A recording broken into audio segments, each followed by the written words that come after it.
Shalom, Bapak Ibu yang dikasihi Tuhan. Tema saat teduh pagi hari ini kita adalah Jadikan Aku Tuhan Rumah Doamu. Buka kitabnya saudara di kitab 2 Korintus 4.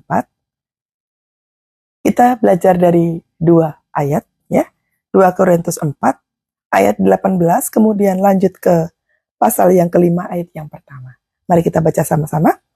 Sebab kami tidak memperhatikan yang kelihatan, melainkan yang tak kelihatan. Karena yang kelihatan adalah sementara, sedangkan yang tak kelihatan adalah kekal.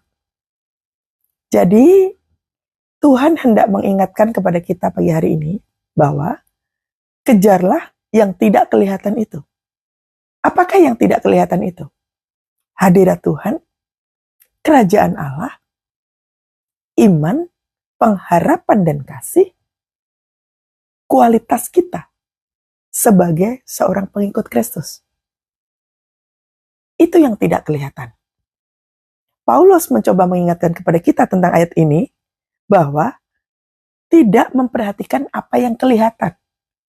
Jadi yang kita kejar selama ini yang kelihatan itu. Materi, jabatan, ingin dikenal, ingin menikmati kehidupan yang layak. Itu yang selama ini kita kejar. Paulus pagi hari ini mengatakan bahwa bukan itu yang jadi poin utamanya, tapi yang tidak kelihatan.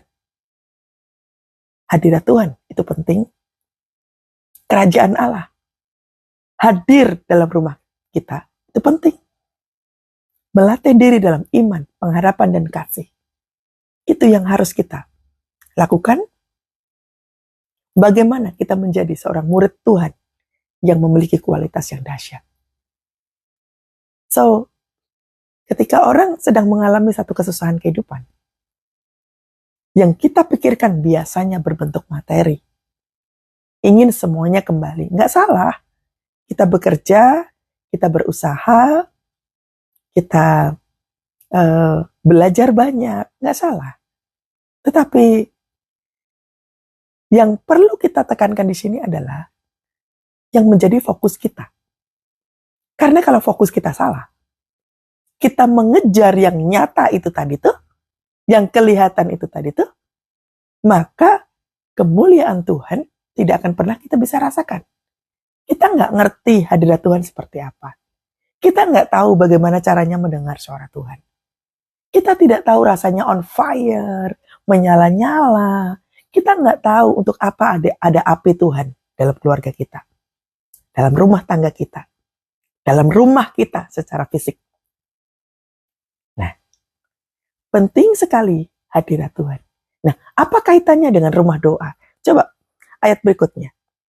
Karena kami tahu bahwa jika kemah tempat kediaman kita di bumi ini dibongkar, Allah telah menyediakan suatu tempat kediaman di sorga. Tempat kediaman, apa artinya saudara ya? Yang pertama, tempat kediaman bicara tentang hadirat Tuhan. Makanya tadi di ayat yang sebelumnya, Paulus ingetin kita. Kejarlah yang tidak kelihatan itu.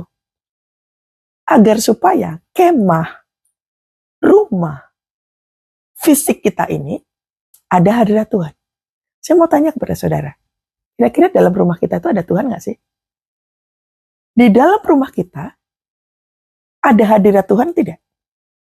Apakah api Tuhan menyala atau tidak? Hadirat Tuhan akan ada dalam rumah kita kalau fokus kita kepada yang tidak kelihatan. Apakah yang tidak kelihatan tadi? Hadirat Tuhan, kerajaan Allah, iman, pengharapan, dan kasih, kualitas kekristenan kita sebagai seorang murid.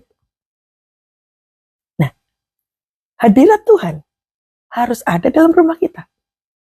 Mengapa banyak orang stres? Mengapa banyak orang mengalami kehancuran dalam keluarga kita? Yang dipertanyakan pertama adalah, adakah hadirat Tuhan dalam rumah tangga kita? Saya sumpek, saya suntuk di rumah. Saya nggak betah di rumah. Waktu kita nggak betah di rumah, berarti tidak ada hadirat Tuhan. Berarti selama ini kita mengejar yang kelihatan. Itulah pentingnya kita fokus kepada yang tidak kelihatan. Supaya hadirat Tuhan ada dalam rumah kita. Kemah, tempat kediaman. Yang kedua, artinya adalah keluarga. Kita punya keluarga nih. Pertanyaan saya, apakah kita betah dengan keluarga kita? Apakah kita cinta sama keluarga kita? Kebanyakan daripada kita itu lebih mudah memberkati orang lain daripada keluarga kita. Kenapa? Karena nggak ada kasih. Karena nggak ada hadirat Tuhan. Karena yang dikejar adalah ayat yang pertama tadi tuh. Yang kelihatan itu yang seringkali kita cari. Kita butuh validasi. Kita butuh diakui, kita butuh dihormati. Makanya banyak orang lebih suka memberkati orang di luar sana daripada keluarga kita. Karena apa? Di rumah kita mungkin nggak dihormati, nggak dianggap. Keluarga kayak menjadi satu neraka dalam hidup kita. Firman Tuhan pagi hari ini adalah kemah tempat kediaman kita di bumi seharusnya menjadi tempat, yaitu keluarga, yang menyenangkan dalam hidup kita. Kan di sini bilangnya apa? Tempat kediaman, Tuhan menyediakan tempat kediaman di sorga bagi kita suatu kehidupan yang kekal. Kalau tadi tempat kediaman itu artinya hadirat Tuhan, itu sifatnya kekal. Keluarga itu sifatnya harusnya kekal.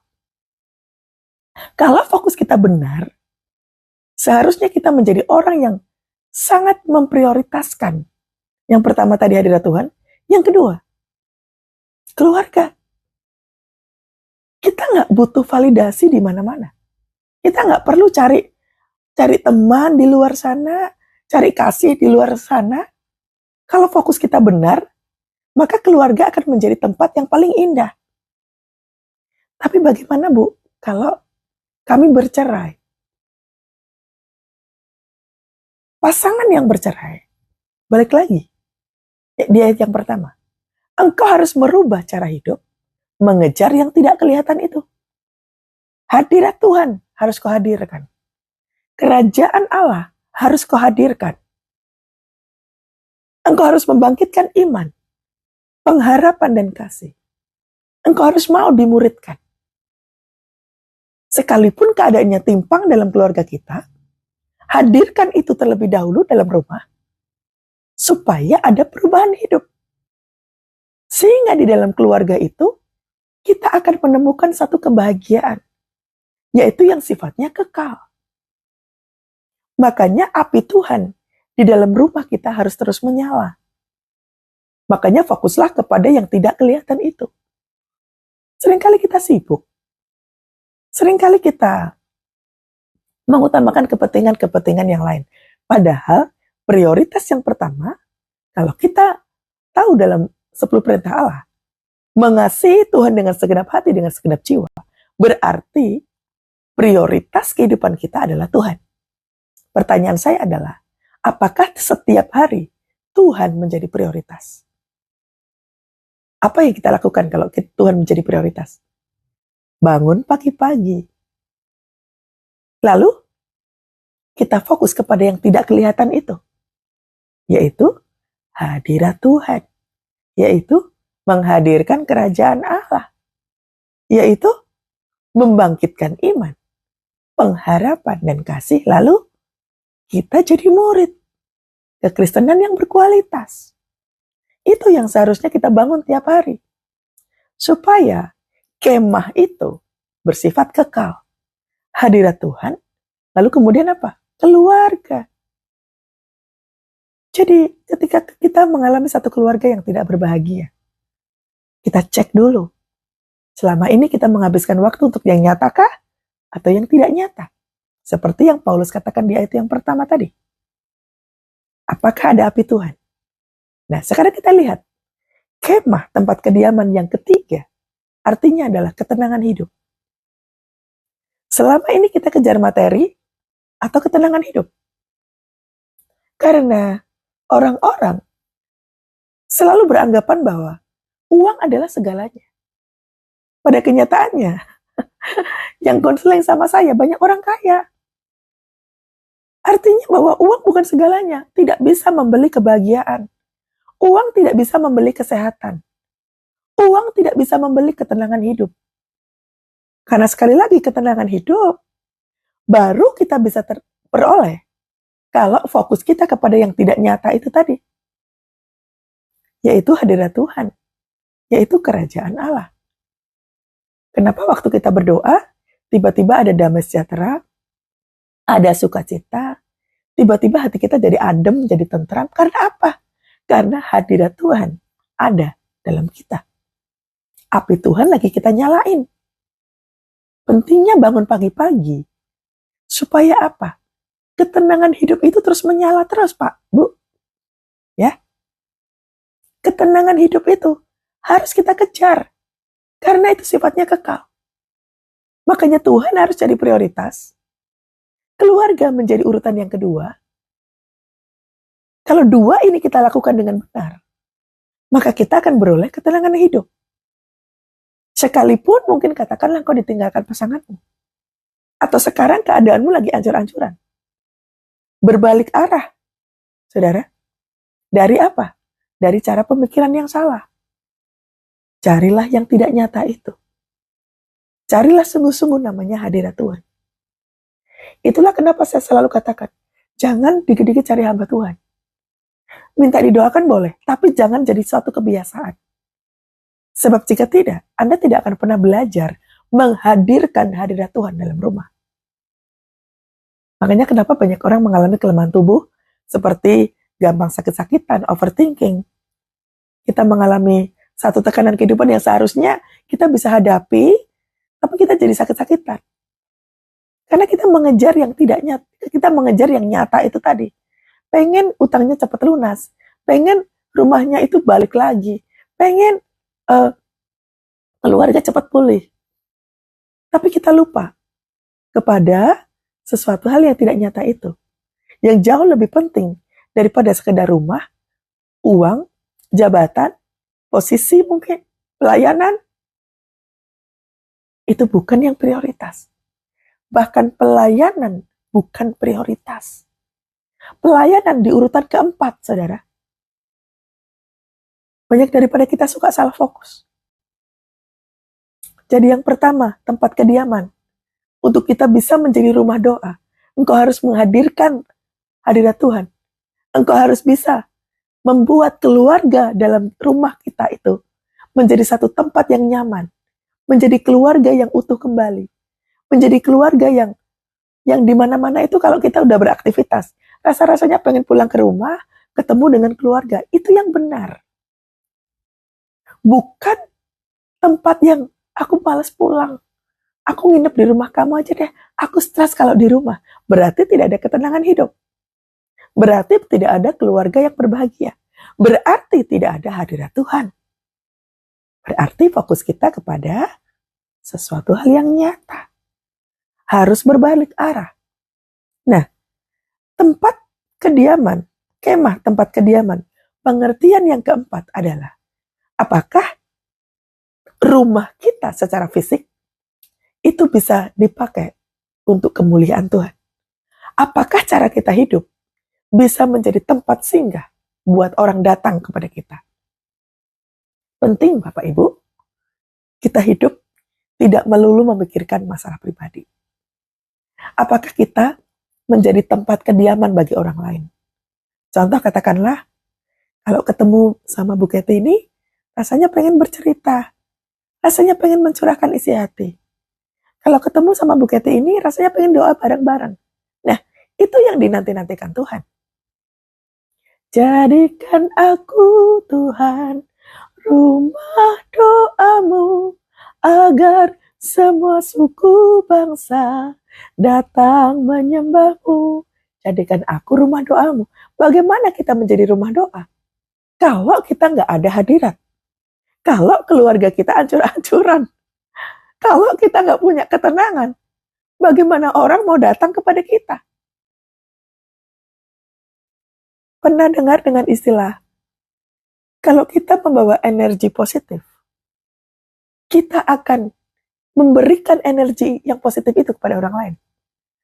Kalau sebaliknya, kalau energi kita negatif, maka orang di sekitar kita akan beroleh energi negatif daripada kita. Pernah dengar itu? Kalau kita ganti, kemah tempat kediaman itu adalah diri kita. Apakah kita bisa jadi kemah buat orang lain? Apakah kehadiran kita itu jadi berkat buat orang lain? Apakah kehadiran kita itu membawa keteduhan buat orang lain? Nah, itu kan harus dipertanyakan. Karena sekali lagi, kalau kita ini murid, berarti kita harus memuridkan orang lain. Kehadiran kita dinanti-nantikan orang.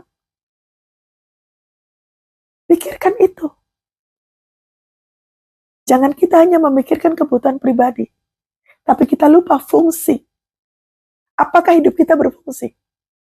Saya selalu suka untuk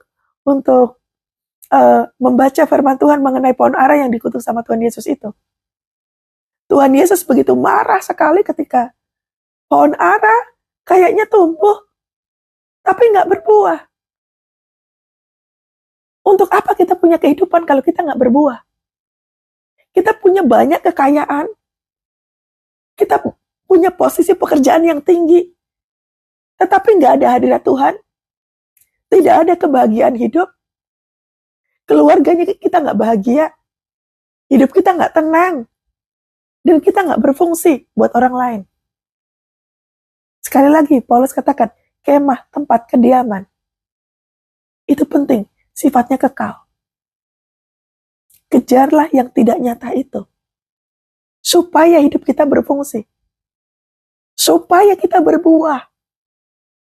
Kalau mau berbuah, berarti fokusnya kepada yang tidak nyata itu. Menghadirkan hadirat Tuhan. Menghadirkan kerajaan Allah dalam rumah kita. Hidup kita menjadi tenang, kita punya keluarga. Maka orang akan melihat kita, kok ada Tuhan Yesus di mukamu? Kok ada rasa tenang ya akan hadiratmu? Saya ini orangnya galak, saudara. Saya tipe orang yang tegas. Kenapa Tuhan pilih saya jadi konselor? Ketika saya hidup dalam pertobatan, saya dipulihkan secara mental. Saya belajar menghadirkan hadirat Tuhan, menyalakan api Tuhan dalam kehidupan saya secara pribadi. Karakter saya berubah. Karakter itu berubah seiring berjalannya apa? Hubungan yang dipulihkan antara kita dan Tuhan. Orang-orang yang memiliki hubungan yang sehat dengan Tuhan, karakternya pasti berubah. Sekalipun saya tipe orang tegas, tipe orang yang, saya termasuk orang yang bawel, saudara. Tapi dipilih Tuhan sebagai seorang konselor. Banyak orang datang kepada saya. Karena apa? Ada hadirat. Saya punya keluarga yang berbahagia. Saya memiliki ketenangan hidup. Sekalipun saya bukan orang kaya raya. Tapi saya mau. Tiap hari saya selalu berdoa. Tuhan, ini aku utus aku. Yang artinya biarkan kehidupan saya secara pribadi ini menjadi tempat singgah bagi orang lain. Karakter saya jadi berubah. Setiap kali saya ketemu dengan orang, saya ngobrol, saya pengen memberkati, saya menjadi pendengar, saya mendoakan. Karena saya mau hidup saya sebagai tempat singgah buat orang-orang di luar sana. Makanya terbentuklah yang namanya, jadikan aku Tuhan, rumah doamu. Rumah doa. Kalau mau jadi rumah doa, ada hadirat Tuhan. Ada kesempatan untuk membuat bahagia keluarga kita. Kejarlah yang namanya ketenangan hidup. Supaya kita berfungsi. Kita berbuah. Tidak seperti pohon ara yang hidupnya sia-sia.